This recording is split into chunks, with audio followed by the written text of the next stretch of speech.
Hi guys, ഇന്നത്തെ video എന്ന് പറഞ്ഞിട്ടുണ്ടെങ്കിൽ ഞാൻ വീട്ടിലൊരു വോൾ ഡെക്കർ സെറ്റ് ചെയ്തിട്ടുണ്ട്. അതെങ്ങനെയാണ് ഉണ്ടാക്കിയെന്ന് ഞാൻ കാട്ടിത്തരാം.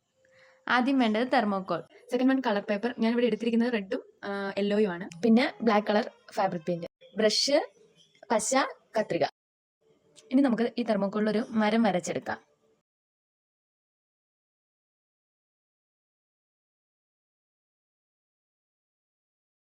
എന്നിട്ട് കളർ പേപ്പർ എടുത്തിട്ട് നമ്മൾ ഇതുപോലെ ചെറിയ ചെറിയ കഷ്ണങ്ങളായിട്ട് കട്ട് ചെയ്തെടുക്കാം. ഇനി പശ നമുക്കൊരു ചെറിയ പാത്രത്തിലേക്ക് എടുക്കാം. ഈ കാണുന്ന പോലെ പേപ്പർ എടുത്ത് ബ്രഷ് വെച്ചൊന്ന് പ്രസ് ചെയ്ത് കൊടുത്തിട്ട് അത് തെർമോക്കോളിലേക്ക് ഇങ്ങനെ ഒട്ടിച്ചു കൊടുക്കാം.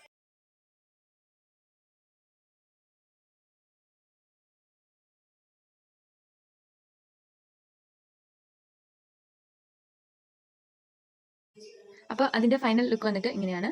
ഇഷ്ടപ്പെട്ടിട്ടുണ്ടെങ്കിൽ എല്ലാവരും ഒരു ലൈക്ക് അടിക്കണേ.